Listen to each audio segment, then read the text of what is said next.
Kembali jemaat Tuhan, sebelum saya ingin shalom. Sekali jemaat Tuhan shalom.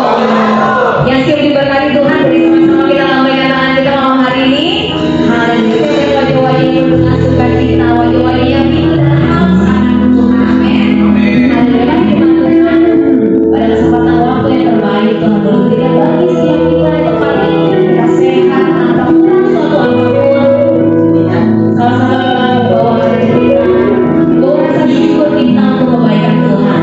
Kalau sepanjang tahun 2023 kemarin Tuhan boleh sertai saya dan saudara, maka di akhir bulan Januari, bulan pertama tahun 2024, tulis kamu tetap selalu menyertai kita. Bahkan pada sampai akhir nanti tahun 2024. Terima kasih Tuhan. Sungguh baik, sangat baik, dan ramah baik dalam kehidupan kami. Dengan apa kami membalas semua baiknya Tuhan, karena Engkau begitu setia dalam setiap kehidupan kami ya Bapa.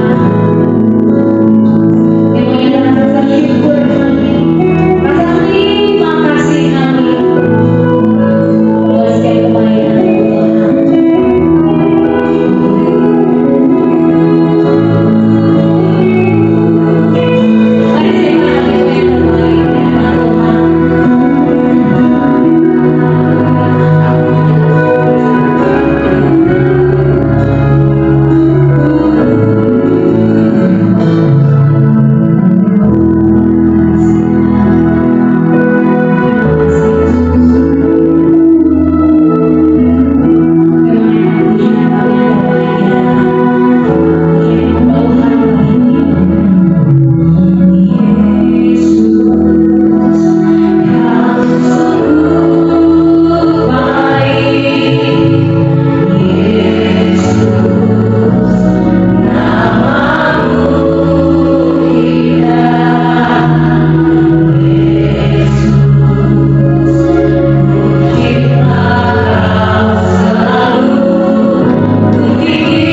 sebagai kemuliaan orang tua. Yang siap?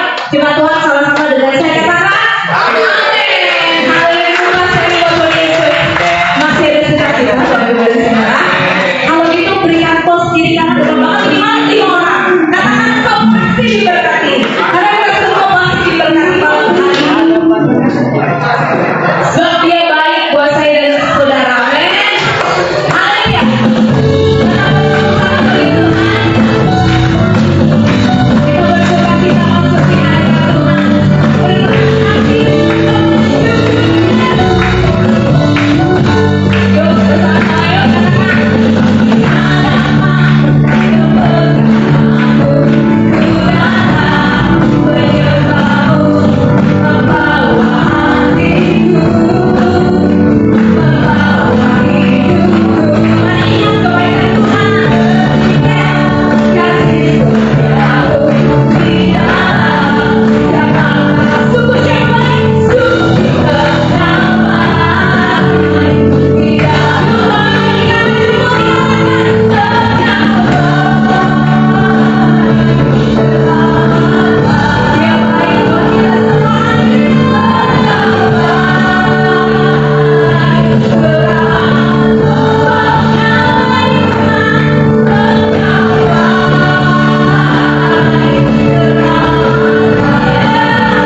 surga ada di tengah-tengah kita malam hari ini.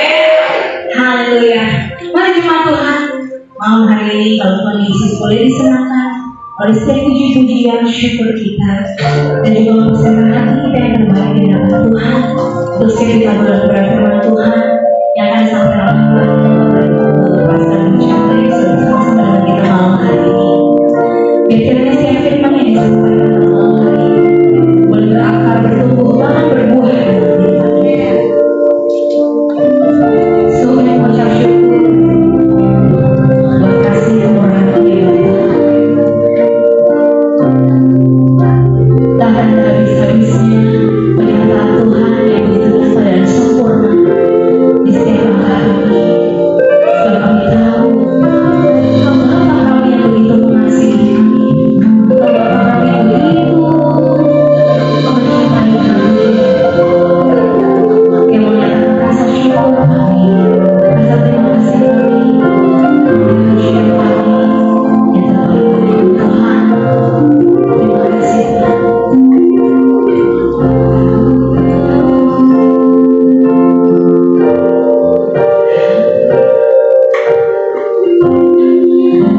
Bersyukur selalu bagi kasih-Mu di dalam hidup.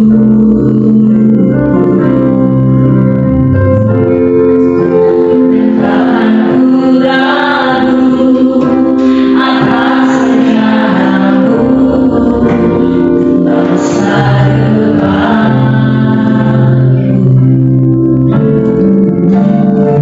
Sebagai Bapa yang baik,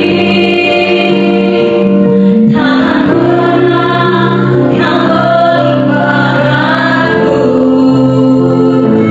Sebagai Bapa yang sangat baik, takkan pernah Kau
masuk dengan rencana dalam hidup saudara.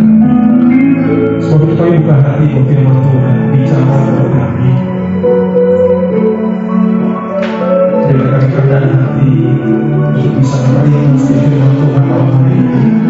Tegur kami, ingatkan kami, arahkan kami, tuntun kami, biar kami tetap berada dalam jalan itu. Makasih Tuhan, terima kasih. Bagi Tuhan seluruh kemuliaan. Dalam nama Yesus kami berdoa. Sama-sama katakan amin. Bukan buat Tuhan luar biasa. Silakan dulu bagi saudara.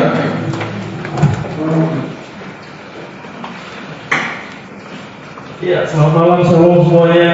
Oh, belum semuanya. Shalom. Saudara pernah berpikir ya bahwa kita semua ini beruntung. Gak ada kebetulan kita ada tinggal di tempat ini, di apartemen ini,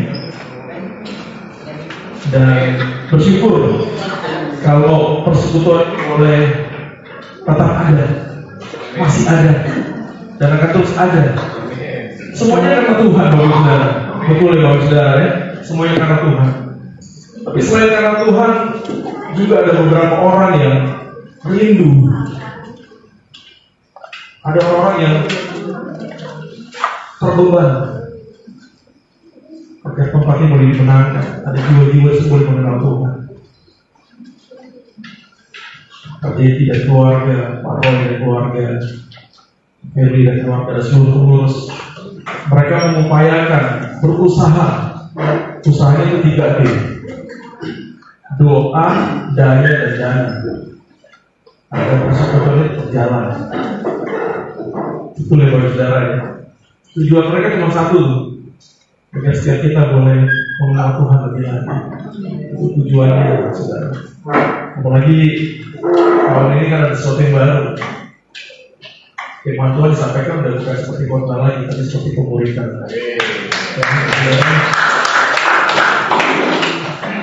Kita sedang belajar jadi murid. Saudara tahu nggak kalau waktu Tuhan Yesus naik ke surga itu disaksikan sama murid-murid.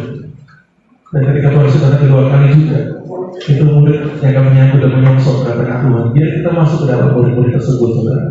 Murid adalah orang yang mau dibentuk, mau diajar, mau diarahkan. Jadi kalau khotbah firman Tuhan biasanya, ya kalau hari khotbah minggu depan sudah lupa biasanya. Jangankan minggu depan, khotbah yang sebelumnya ini kita sudah lupa. Bahkan hari minggu kemarin kalau kita di gereja biasanya pada lupa. Tapi kalau pemuridan ada buku panduan di mana kita harus belajar membacanya. Di sini ada arahan, kita dituntut untuk baca firman Tuhan, mengisi setiap pertanyaan yang sudah diarahkan. Di situ kita bisa belajar. Kalau kita sungguh-sungguh, perlahan tapi pasti setiap kita pasti akan bertumbuh. Setiap kita pasti akan berubah. Hari ini kita belajar di pelajaran 5 kalau nggak salah.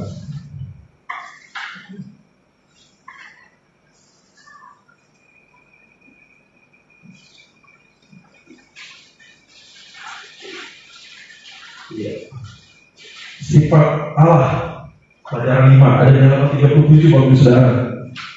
Sebelumnya kita sudah belajar tentang hubungan dengan Allah.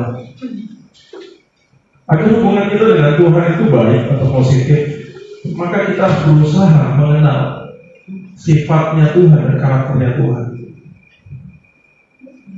Saya umpamakan seperti ini, saudara. Kalau ada seorang pemuda naksir sama cewek, dia suka tertarik banget sama cewek tersebut. Hal yang dia akan lakukan pada umumnya, dia akan mencari tahu segala sesuatu tentang cewek tersebut. Nomor teleponnya berapa, sosial medianya apa, dia kerja di mana, tinggal di mana, keluarganya seperti apa. Kalau dia kerja dia naik apa, biasanya begitu. Biasanya begitu.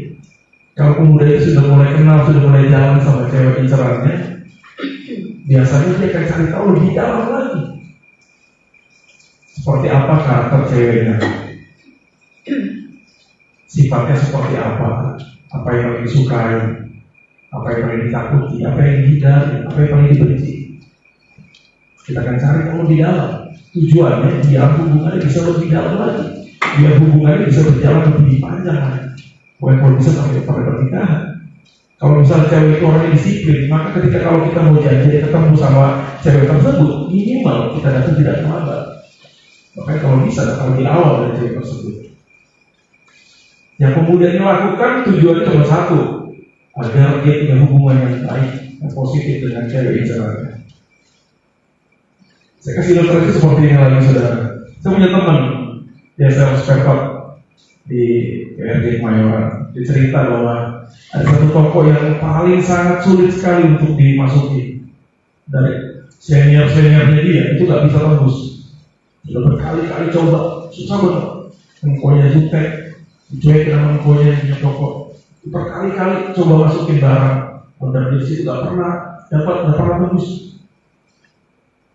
Teman saya ini selalu cerita, akhirnya dia punya akal, dia dikasih hikmat, dia datang, dia nggak temuin, dia nggak menemukan, nggak langsung temuin infonya, tapi dia langsung ngajak ngobrol istrinya, dia ngajak ngobrol istrinya, ditanya-tanya tentang infonya, apa makanan sukanya, apa hobinya, ditanya lagi mau karyawannya, gimana sih, kalau seperti apa sih, dia cari semua, dia belajar untuk mengenal info itu dari orang lain. Ketika cerita, teman saya ini dapat perhatian. Minimal saat dia datang dia tidak dicuekin. Dia datang bawa putu Medan. Bukan pokoknya suka makan kue putu Medan. Dan yang paling pintar, dia dikasih tahu bahwa ketika jam sibuk, infonya tidak mau diajak ngobrol, jadi bicara. Karyawannya bilang kalau bisa datang dari jam 4, waktunya cuma setengah jam. Tapi di situ dia waktunya santai. Kalau kita tidak ngobrol pasti bisa. Akhirnya saya cerita dia datang, apalagi dia datang nggak nawarin barang, cuma hanya ngobrol tentang hobinya, tentang otomotif, ngobrol tentang sepak bola, tentang politik, dan semuanya tertarik, kemudian senang. Singkat cerita dia ada jadi sales pertama di perusahaannya yang bisa nembus toko tersebut. Jadi cara bagaimana supaya kita mengenal orang yang kita sukai, mengenal klien bisnis kita yang ingin kita masukin produk kita. Begitu juga dengan Tuhan. Kalau kita ingin mengenal Tuhan, kita juga harus tahu. Kita ingin banget menjalin hubungan yang baik dengan Tuhan, kita juga harus tahu sifat dan karakter Tuhan.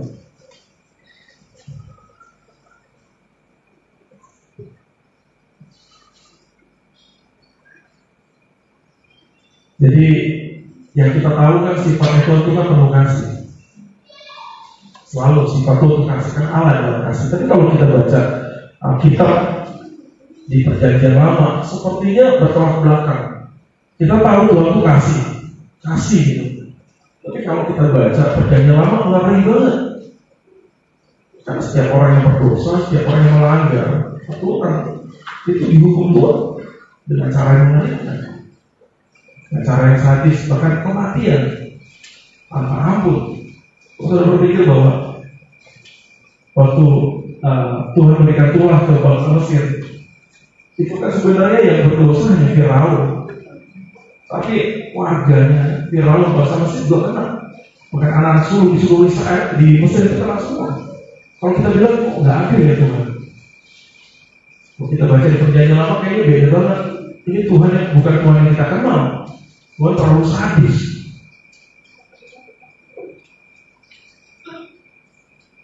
Roma 5 ayat 13 berkata seperti ini, saudara. Saya ya. Sebab sebelum hukum Taurat ada, telah ada dosa di dunia. Tapi dosa itu tidak diperhitungkan kalau tidak ada hukum Taurat. Kok bisa? Jadi waktu Taurat itu kan dikasih ketika zaman Musa. Nah sebelum itu tidak ada hukum, tidak ada aturan. Nah ketika orang-orang manusia berbuat dosa sebelum zaman Musa, itu tidak diperhitungkan sebagai pelanggaran. Karena manusia tidak tahu, mereka yang melakukan. Ketika Adam dan Hawa jatuh dalam dosa, tidak ada hukuman buat mereka jadi diusir.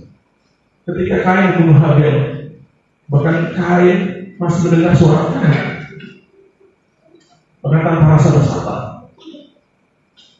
Jadi kalau tidak diperhitungkan, karena tidak ada hukum. Sebaiknya seperti ini, saudara. Kalau misalkan kita punya anak kecil, mereka tidak ngerti. Yang mana yang salah, mana yang benar, mana yang harus dilakukan, mana yang tidak boleh dilakukan. Nah, bagaimana cara supaya mereka tahu mana yang benar, mana yang salah? Biasa kita kasih aturan. Jika mereka salah, mereka ada hukuman, punishment. Seperti itu juga saat itu orang melakukan manusia sebelum hukum Taurat ada. Saya pengen kasih ilustrasi seperti ini, saudara. Kenapa tidak diperhitungkan? Saya pernah di satu kawasan di mana ada satu tempat tanah kosong. Banyak orang buang sampah di situ. Salah nggak buang sampah di situ? Nggak salah. Nggak ada yang dilanggar. Setiap orang pada buang sampah di situ. Mereka pikir itu tanah kosong, ya sudah buang sampah di situ aja. Tapi suatu kali yang punya tanah pasang plat ditulis dilarang buang sampah di sini. Kalau misalnya dia buang sampah di sini kena denda. Di situ ada tanda tangan sekaligus. Ketika ada plat begitu, tulisan begitu, apakah besoknya warga akan buang sampah? Belum tentu. Kalau mungkin ada, kita akan berpikir-pikir dua kali. Kenapa? Karena udah ada aturannya. Kalau sudah ada aturannya, berarti ketika dimelakukan itu diperhitungkan. Saya kasih gambaran lagi, saudara. Biasanya dulu ya, kalau kita ke puncak, kanan kiri ke Bute, dan di puncak dulu macet banget. Yang cowok-cowok kalau kebelet tipis biasanya terus tinggal minggir, bisa cowok tinggal nyari-nyari ke Bute atau pohon-pohon besar. Ini udah kecil, kadarnya aja ya, sekedar karena tahan. Salah nggak? Apakah yang dilanggar? Enggak. Karena tidak ada aturan di situ. Jadi satu kali warga desa bikin aturannya, pemerintah setempat, pemerintah daerah bikin aturan. Yang kencing di sini kena denda 500.000. Dan saat itu udah ada kencing di sini. Jadi kenapa tidak ada perhitungan? Karena tidak ada aturan saat itu. Ini hal yang baru buat saya kalau sudah langsung kita perbaiki Pak Roy nanti boleh luruskan, tambahkan di akhir sekali. Saya tambahkan lagi, saudara, kenapa tadi tidak diperhitungkan?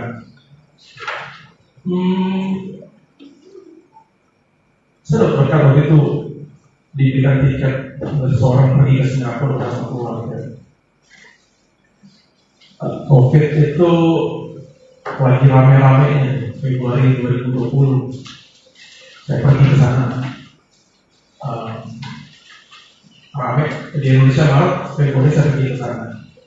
Tapi di Singapura satu juga ramai. Nah, untuk Singapura kaget. Dari Indonesia, dari Jakarta ke Singapura kaget. Kenapa? Karena Singapura itu sangat bersih sekali. Hampir di setiap tempat saya tidak pernah melihat sampah. Stasiun, di mall, pusat keramaian, di jalan sekalipun, bahkan di tempat-tempat sepi pun hampir tidak pernah melihat sampah. Tahu nggak? Kenapa saudara? Singapura bersih banget. Karena di situ ada denda yang buang sampah sembarangan itu kena $300 Singapura. Kalau sekarang di rupiah itu kena sekitar 3 juta. Hanya buang sampah saja. Karena sudah ada aturannya, sudah ada hukumnya. Ketika kita melanggarnya, maka kita kena denda. Ada 10 hukum di Singapura, ngeri-ngeri banget. Saudara buang ludah, itu bisa kena 10 juta. Buang ludah sembarangan. Kalau wisatawan datang ke sana, kalau pakai toilet harus bersih. Kalau kita pakai toilet, kita tinggalin dengan tetangga, kita kena denda. Buang permen karet sembarangan, itu bisa kena sampai ratusan juta. Merokok di tempat umum itu juga kena denda. Dan buat makan di tempat di atas, di bus, di kereta itu juga kena denda. Makanya terlalu kaku banget ya, terlalu banyak aturan, terlalu banyak hukum. Jadi terbukti bahwa ya mereka jadi lebih baik dalam segala hal. Karena makanya tadi firman Tuhan, tapi dosa itu tidak diperhitungkan karena belum ada aturan. Hukum Taurat itu ada karena Allah melihat bahwa manusia ini semakin liar. Manusia ini semakin apa ya? Bahasanya semakin bejat, semakin hancur, semakin kacau. Makanya Tuhan kasih hukum Taurat. Ya. jangan bunuh, jangan berzina, boleh ada 10 walaupun aslinya itu hanya bagian utamanya. Kalau kita baca itu dari kitab 613 sekian hukum Taurat. Ya saudara, jadi kalau kita lihat kok Tuhan sangat banget ya bedanya nama. Kayaknya ketika salah dihukum, ada yang melanggar langsung mati seperti itu. Kita mau belajar lebih dalam lagi ya saudara. Jadi kayak misalkan setiap keluarga itu pasti punya aturan. Ya, setiap kepala keluarga atau orang tua biasanya pasti punya aturan. Buat anak-anaknya, buat keluarga tersebut. Di jam berapa, makan jam berapa. Kalau kita punya anak, kalau pergi jangan dari jam 9 malam, tidak suruh malam, itu aturan. Kalau anak kita atau anggota keluarga itu melanggar, maka pasti orang tua akan kasih hukuman atau kasih punishment. Yang tidak harus bukan dengan pukulan, biasanya dari hukuman yang lain. Biar anak itu tahu, oke, tidak melakukan hal lain. Itu tujuan Tuhan. Dasarnya itu semua Tuhan lakukan itu karena kasih. Kalau pernah berpikir nggak ketika Adam dan Hawa jatuh dalam dosa, itu Tuhan serta-merta nggak langsung hukum dia, bikin dia mati. Tapi ketika Adam dan Hawa diusir sekalipun, Tuhan masih bicara sama dia. Itu wujud bahwa Tuhan mengasihi manusia saudara.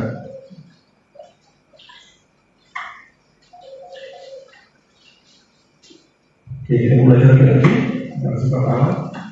Saya mau kita sama buku firman Tuhan di Roma 5 ayat 8. Jadi sifat Allah yang utama itu adalah kasih. Tapi seringkali gini saudara, kita tuh bersifat kayak kasih. Berarti Allah tuh punya belas kasihan, Allah menolong, Allah baik. Dan begitu selalu saudara. Kadang kebaikan kasihnya Tuhan itu bisa dalam berupa teguran, bisa juga berupa persoalan yang kita hadapi. Ada kasih Tuhan di balik itu semua. Roma 5 ayat 8. Akan tetapi Allah menunjukkan kasih-Nya kepada kita oleh karena Kristus telah mati untuk ketika kita masih berdosa.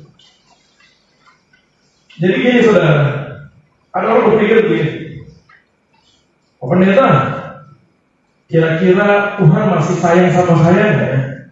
Saya nih, kalau kerja bisnis ini suka bohongin orang, saya suka nipu.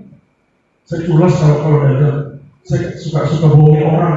Kira-kira Tuhan masih sayang nggak sama saya? Karena mau begitu, saya kayaknya nggak layak nih.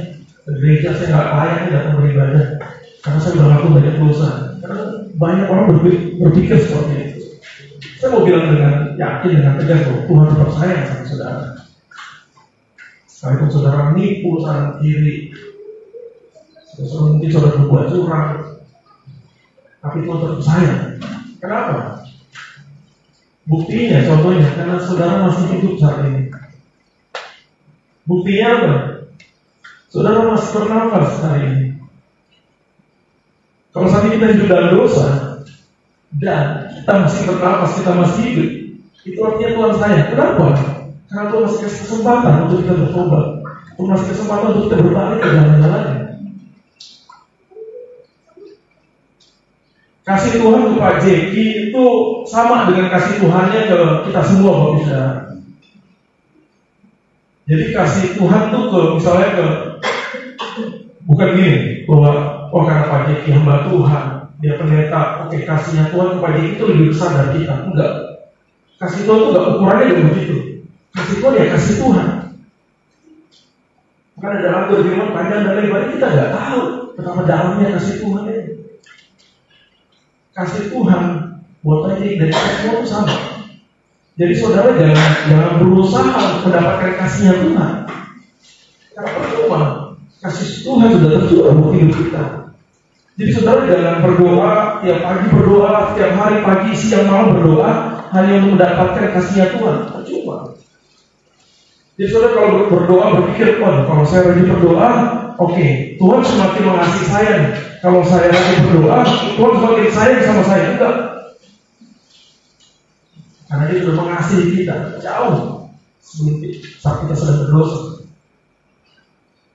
Kenapa saya bilang begini? Kalau kita berdoa, bukan Tuhan yang tambah sayang, tapi kita yang tambah mengasihi Tuhan. Kalau kita berdoa, kita yang semakin sayang sama Tuhan.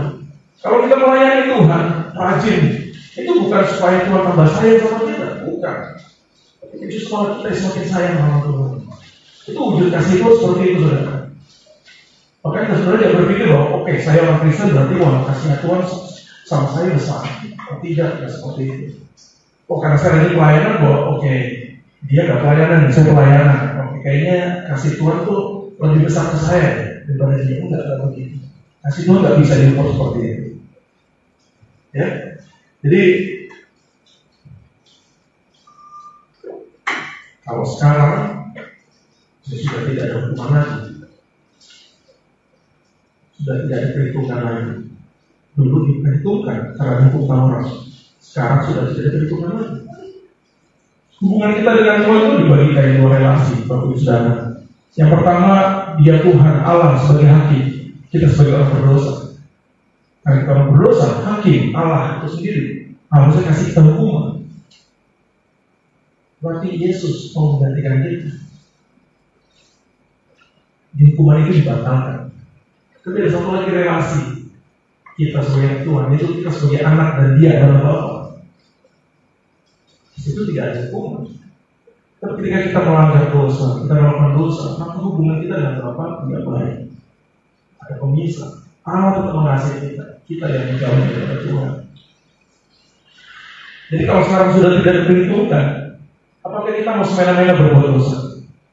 Oh ya Pak, kan kita udah diselamatkan nih, karena kasih karunia. Itu bukan karena kerja kita, tapi semata-mata karena kasih karunia Tuhan. Berarti kita bebas untuk berbuat dosa, enggak begitu juga.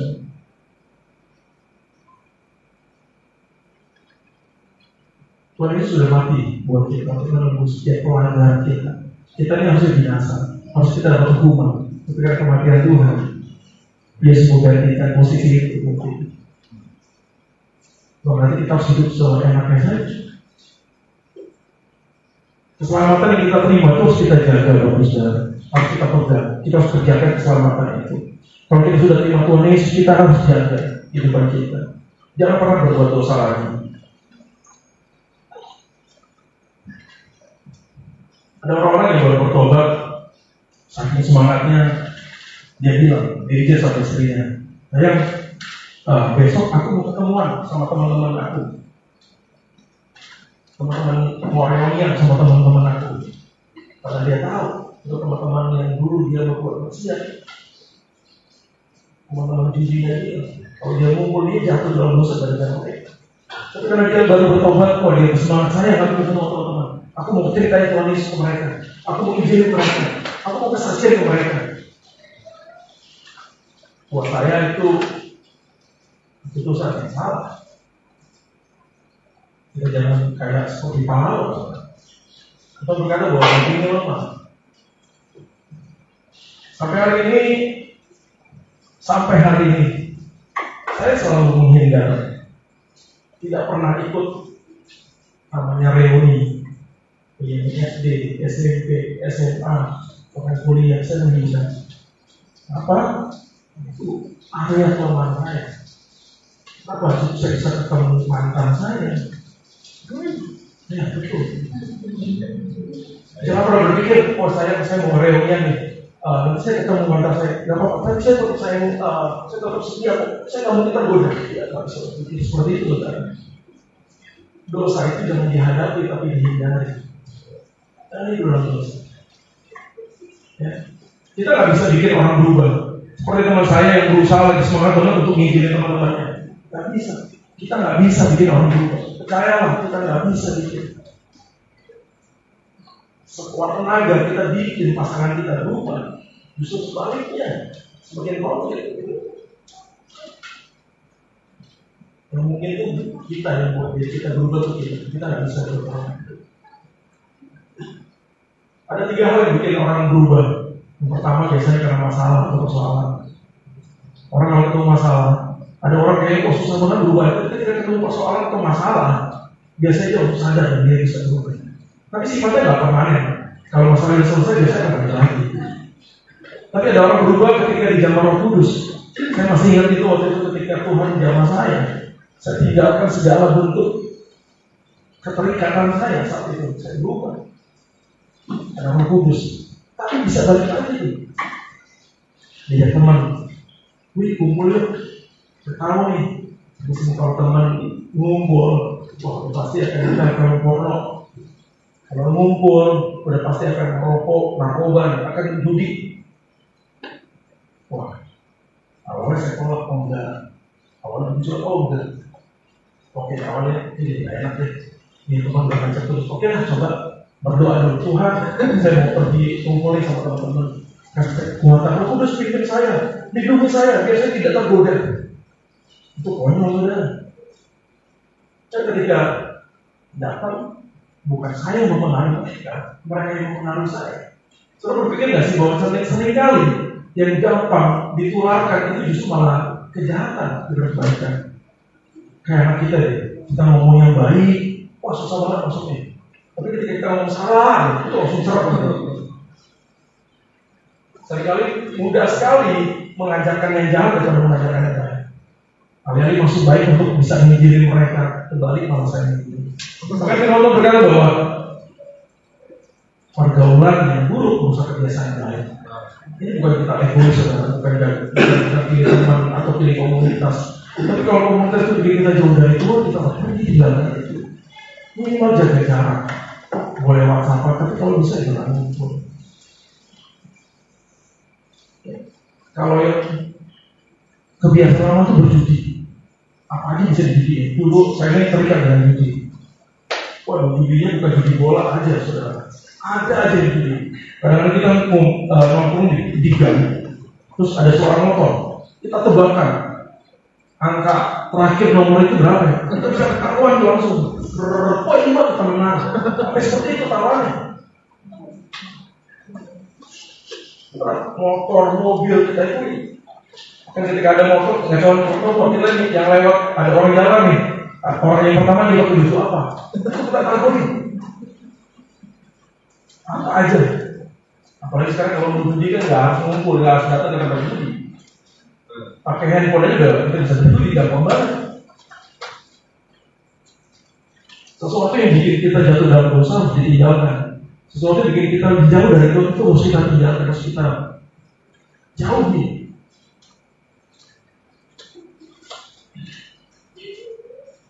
Allah adalah kasih dari dulu sampai sekarang, saudara. Kalau saudara baca dalam kitab Perjanjian Lama mungkin melihat kayak Allah itu sadis, tapi itu belum tentu dari kasih Tuhan. Karena dia ingin sekali manusia itu bisa taat sama Tuhan. Jadi ingin sekali bisa punya hubungan yang baik dengan Tuhan.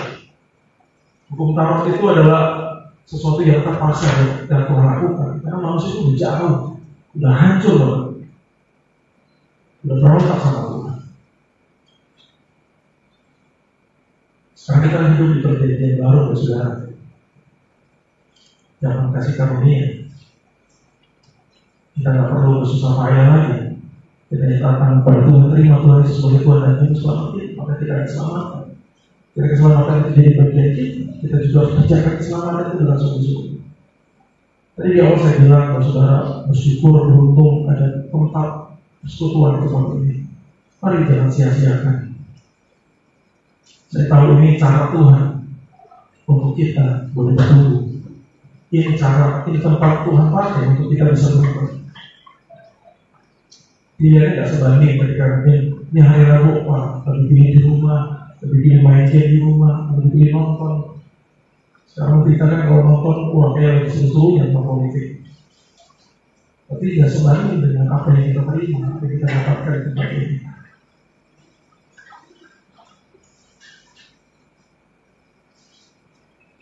Jadi Bapak Saudara begini, mari kenali Tuhan. Kalau kita mau tahu sifat orang, kita bisa lihat dari perbuatannya, dari tindakannya, dari kata-katanya. Begitu juga sifat Tuhan. Kita bisa kenali sifat Tuhan itu dari perbuatan Tuhan. Bagaimana Tuhan tolong kita, bagaimana Tuhan selamatkan kita. Juga firman dalam perkataan. Jadi saya tidak tahu, tapi saya berpikir, saya percaya bahwa buku ini sangat baik sekali untuk kita semua. Saya sudah baca walaupun tidak dari awal. Saya nggak cuma baca pas bagian saya malam ini aja, itu saya baca dan sebelumnya juga tentang hubungan dengan Tuhan. Dan berikutnya itu tentang pertobatan juga. Mari sungguh-sungguh buku ini sudah dicetak. Mari pakai dengan sebaik-baiknya. Kalau selama ini mungkin kita sulit, Sabtu dulu bingung mau baca dari mana. Sabtu dulu kan kita bingung dulu tuh, zaman dulu ya, ada kayak renungan harian. Bisa kita beli tuh mana surgawi, setiap hari kita baca. Sekarang udah tidak ada. Susah sekali, zaman dulu enak sekali tuh tidur Sabtu dulu yang kita tinggal baca renungan dalam kitab. Sekarang udah susah. Sekarang zaman digitalisasi. Nah ini membantu kita lagi. Oke, ini juga sebagai bisa buat satu titik. Baca menunjukkan jawab, diisi doa pertanyaan semua. Itu semua berbahaya. Jadi Tuhan tidak pernah berubah sampai hari ini. Kalau Tuhan adalah kasih, maka Dia sudah membuktikan dan membuktikan dalam hidup kita bahwa Dia sudah mengasihi setiap kita. Siapapun kita, saudara, dan kasihnya itu tidak pernah buru. Siapapun saudara, ketika saudara datang sama Tuhan, saudara merasakan kasihnya Tuhan. Kasih itu tetap berlaku buat saudara. Siapapun saudara. Seringkali gini saudara, banyak orang berpikir begini, kalau datang ke gereja, wah Tuhan itu kudus, wah Tuhan itu mulia. Waduh, saya mau ke gereja di mana nih? Dia taruh dosanya di tempat itu tuh, di luar. Wah dia datang. Tapi datangnya dengan munafik, datangnya dengan kejujuran. Dia ikut sembah Tuhan, dia akan menerima Tuhan. Warga, amin, amin percaya. Tapi ketika keluar dari tempat ini, dia mau balik lagi dosanya dalam kehidupan sehari-hari. Saya bukan berarti mengajak saudara bahwa dosa dalam sini saudara boleh bebas lakukan apapun, bukan itu. Tapi kalau datang sama Tuhan ya datang apa adanya saja saudara. Kita belajar mengenal Tuhan. Itu penting buat hubungan kita. Karena Tuhan juga sudah mengenal kita lebih dalam. Mau tahu apa isi hati kita, bahkan rencana kita ke depan. Apa yang terjadi 1 minggu, 1 bulan ke depan dalam hidup kita juga Tuhan tahu. Malam ini selesai. Saya mau bilang bahwa saudara jangan sia-siakan pengorbanan Tuhan. Jangan sia-siakan kasih Tuhan dalam hidup saudara dan saya.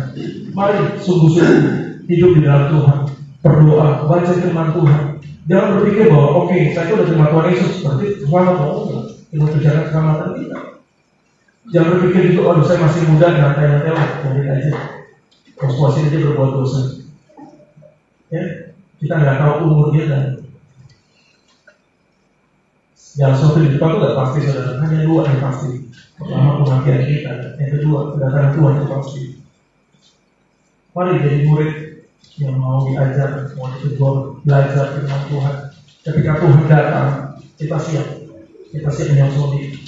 Ketika Tuhan panggil kita, maka kita diberi pribadi yang siap, dan pribadi yang sedang mengerjakan keselamatan. Saya selesai. Tuhan Yesus memberkati saudara. Kita sudah berdoa untuk kita menjadi satu pujian. Terima kasih Tuhan, terima kasih. Malam hari ini saya mau bilang Bapak Ibu Saudara bahwa Tuhan sangat mengasihi Bapak Ibu Saudara. Kata-kata ini saya pakai bukan untuk supaya menyenangkan Bapak Ibu Saudara saya, bukan. Tapi firman Tuhan berkata, Dia Tuhan yang setia, Dia Tuhan yang mengasihi. Karena begitu besar kasih Allah ke dunia ini, sehingga Dia mengaruniakan Anak Tunggal supaya setiap kita yang harusnya binasa tidak binasa, melainkan beroleh dengan kekayaan. Kalau malam hari ini kita masih hidup, kita masih bernafas, itu bukti bahwa Tuhan mengasihi. Kalau malam hari ini kita masih tinggal dalam dosa, hidup di dalam dosa, jatuh bangun di dalam dosa, kita nyimpan kepahitan, kita nyimpan sakit hati,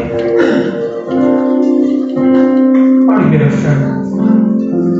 Jangan hidup di dalam dosa, karena Tuhan membelenggu kita, akan mencuri darah sejarah. Mari sadar, mari renungi bahwa Tuhan sungguh mengasihi. Tuhan sangat mengasihi. Tuhan sangat mengasihi. Satu lagi, apa bukti bahwa Tuhan mengasihi kita? Buktinya adalah malam hari kita di tempat ini. Mendengarkan firman Tuhan bahwa Tuhan mengasihi setiap kita. Betapa besar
kami mau berubah, kami mau bertumbuh, bahkan kami mau berbuah, dan buah kami boleh dinikmati oleh banyak orang, sehingga kami memenuhi tujuan Tuhan menciptakan kami untuk berbuah dan dapat menjadi berkat Tuhan.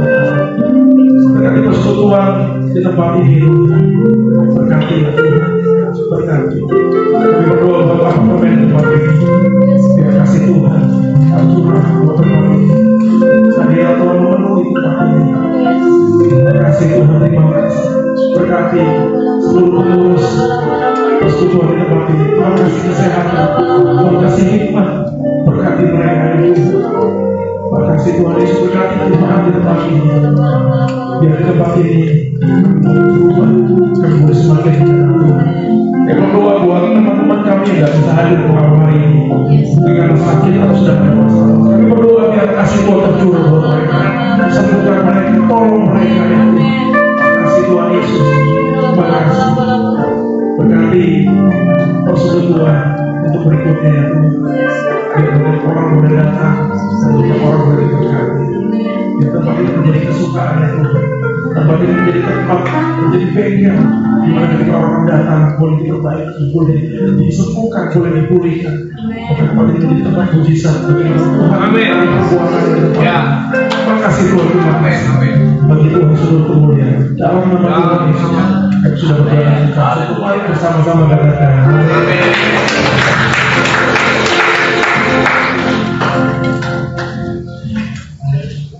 Iya, puji Tuhan. Terima kasih Pak Dewi sudah menyampaikan sifat Allah buat kita semua, karena kita tahu Tuhan kita bukan Tuhan yang ingin menghukum setiap kita, tetapi mau tidak mau Dia memberikan hukum itu agar manusia bisa menyadari tentang sifat Allah itu sendiri. Dia adalah Allah yang benar, Allah yang kudus, Allah yang suci. Barang siapa menyembah Dia, menyembahnya di dalam roh dan kebenaran. Tujuan yang ada lagi lain pada waktu hukum itu diberikan agar manusia ngerti. Tidak satupun manusia yang sanggup mampu memenuhi hukum itu sehingga manusia bisa diterima oleh Allah yang benar. Dengan hukum itu kita menyadari bahwa kita memerlukan seorang penolong yang lain dari luar diri kita, dan pertolongan itu tidak akan pernah mungkin bisa datang dari manusia, tetapi datang dari Allah itu sendiri. Allah yang kudus, Allah yang suci, Allah yang penuh kasih itu Dia berinkarnasi menjadi manusia yang kita kenal di dalam nama Yesus, dan di dalam Yesuslah maka lihat ganjaran dosa dan hukumannya harusnya ditimpakan kepada kita, tetapi itu ditimpakan semuanya kepada Yesus Kristus Tuhan. Haleluya, amin. Sehingga setiap orang yang percaya kepada Dia, beriman kepada Dia, tidak akan lagi mengalami hukuman, tetapi justru sebaliknya. Inilah kehendak Tuhan yang paling sempurna, bahwa manusia bisa merasakan, menikmati, bahkan menghidupkan kasih Allah itu di dalam setiap kehidupan kita. Haleluya, amin. Dan kasih-Nya memulihkan kita. Kita sudah tidak lagi dipandang sebagai orang yang berdosa. Dia memandang kita sebagai orang yang kudus, orang yang benar. Dan Dia tidak pandang kita lagi nggak layak, tetapi Dia pandang kita sebagai pribadi yang layak. Nggak ada manusia yang tidak layak di hadapan Tuhan. Yang paling penting nggak ada lagi layak. Semua kita hanya harus ada di dalam Yesus Kristus Tuhan. Haleluya, amin. Sebab di dalam Yesus semuanya itu kita dibenarkan. Dan pada waktu kita ada di dalam Yesus, Yesus telah menang atas segala sakit penyakit. Maka setiap kita yang dalam Yesus, sakit penyakit tidak lagi berkuasa atas setiap kita. Haleluya, amin. Setelah di dalam Yesus, tidak ada lagi orang-orang yang kehilangan arah dan pikirannya. Tetapi sekarang setelah ada di dalam Yesus, pemikiran kita fokus. Haleluya, amin. Dan pada waktu Yesus telah menyelesaikan segala sesuatu. Yesus waktu di dalam dunia kaya gak sih? Masa? Jubah itu jubah dari atas sampai ke bawah, gak ada jahitan. Mahal atau murah? Jubah Yesus tuh akhirnya sampai saya sih bisa katakan itu mahal. Kenapa? Karena yang lain-lain peninggalan itu dibagi dan dibagi rata. Tapi begitu jubah nggak dibagi, diundi. Kenapa? Karena jubahnya utuh, tidak dijahit. Kalau yang diundi, maaf yang bukan mantan-mantan yang kira-kira mahal bagus saja. Yang diundi pasti bagus. Berarti Yesus itu sebetulnya Kaya kan? Oh, kaya. Coba lihat jubahnya aja, jubah ungu yang tiada ada jahitannya. Jubahnya itu pasti luar biasa. Terus ada berapa banyak muridnya? 12 orang. Kemana-mana ikut gak? Siapa yang tahu? Siapa yang tahu? Coba kamu nih bawa 12 orang jalan-jalan jauh-jauh ke Singapura. Perlu duit banyak apa enggak? Perlu duit banyak nggak? Hah? Perlu duit banyak nggak? Coba. Yesus tuh dia serta dia yang kaya rela jadi miskin agar kita yang miskin dijadikannya kan? Nah kalau dia nggak kaya gimana mungkin? Dia luar dia aneh. Dan lihat waktu dia lahir aja emas, kemenyan dan mur dipersembahkan oleh raja-raja. Wah, dia miskin atau kaya? Tetapi untuk ukuran dunia, untuk ukuran surga, dia itu miskin, saudara. Tapi untuk ukuran dunia, dia itu kaya. Tujuannya agar kita yang miskin ini dijadikannya kan? Nah, bilang pesan di dalam Yesus kantong itu harusnya penuh terus.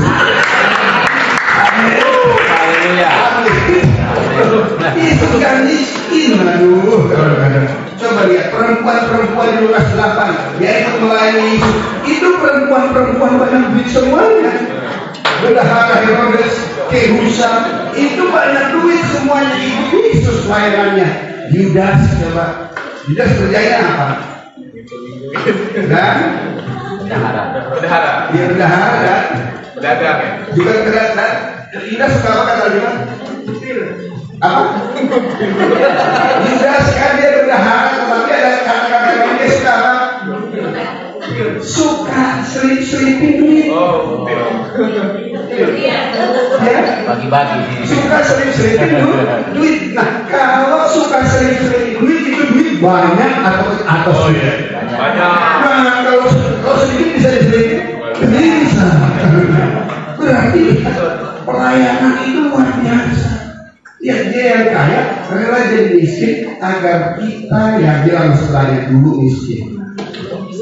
Sekarang di dalam Yesus menjadi kaya.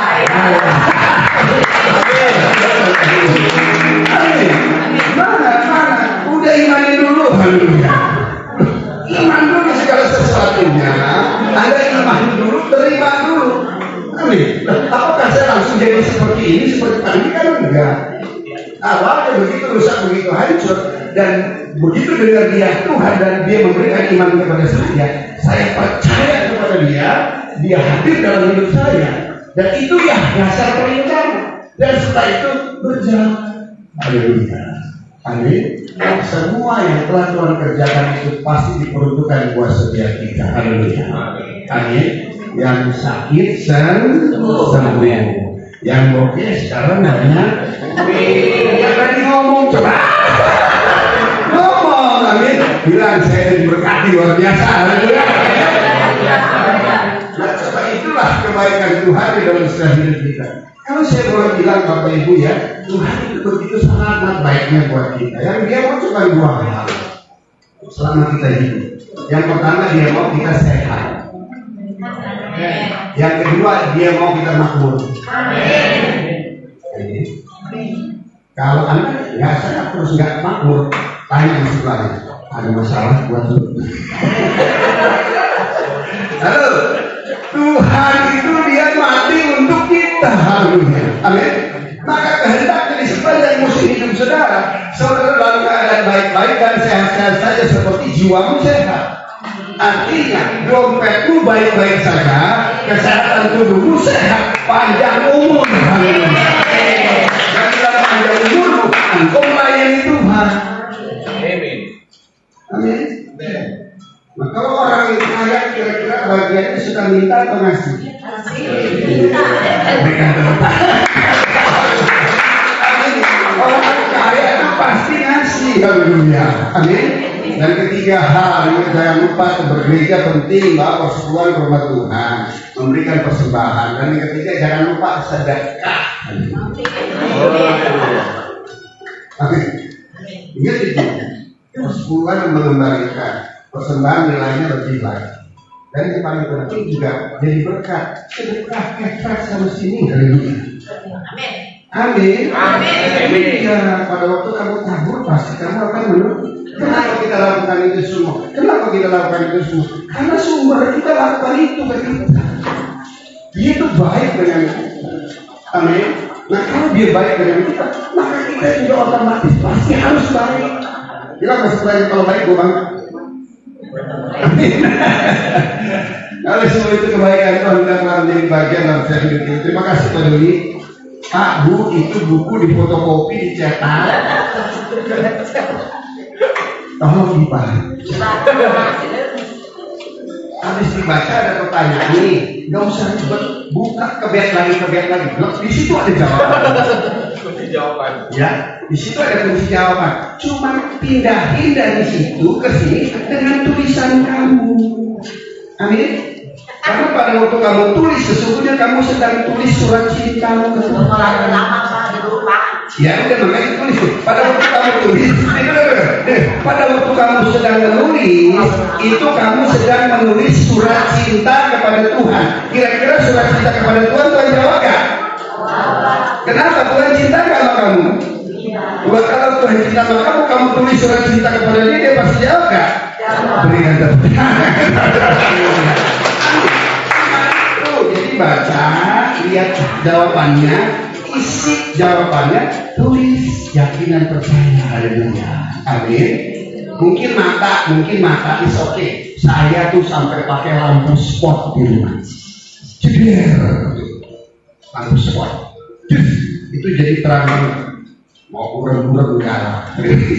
Kenapa? Karena pakai lampu spot. Haleluya.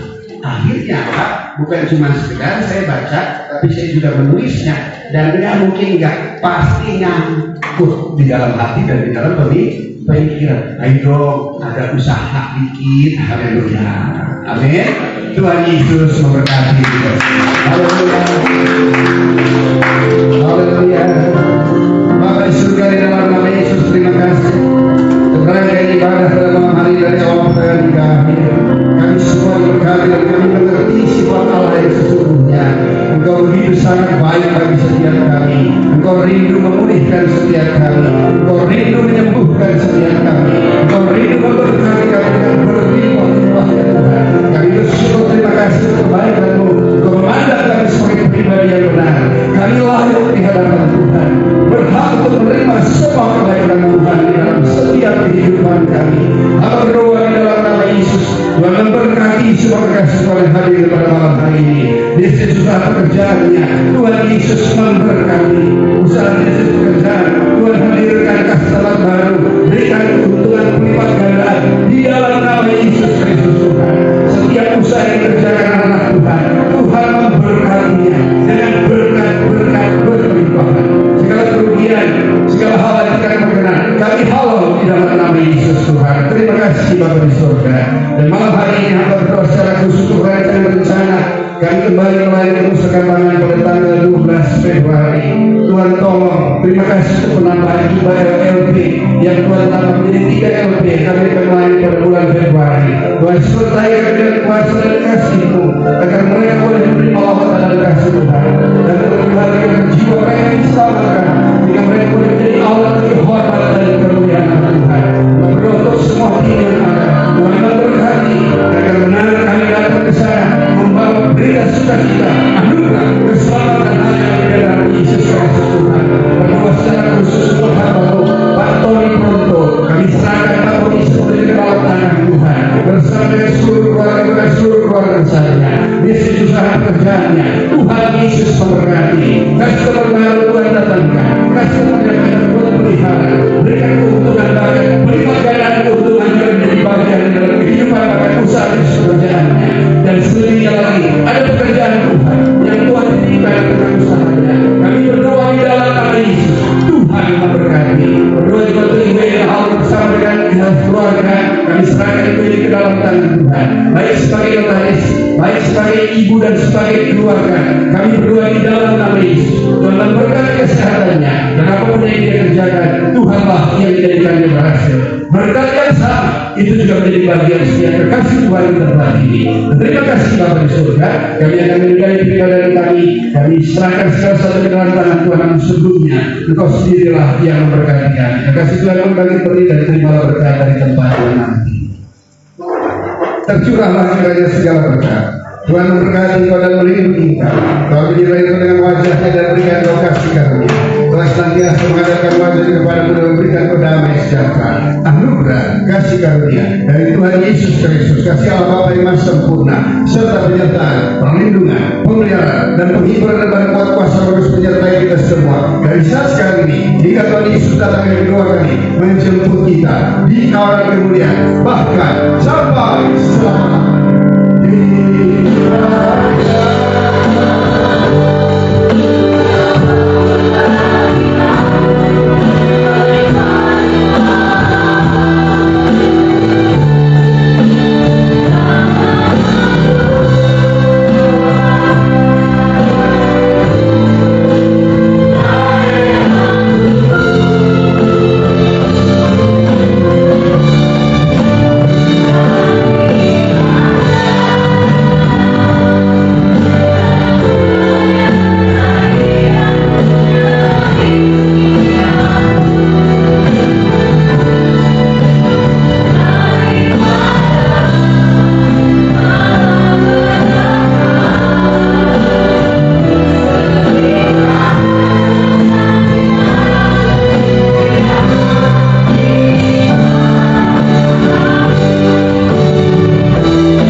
Tapi saya biasa gitu. Oh iya. Iya.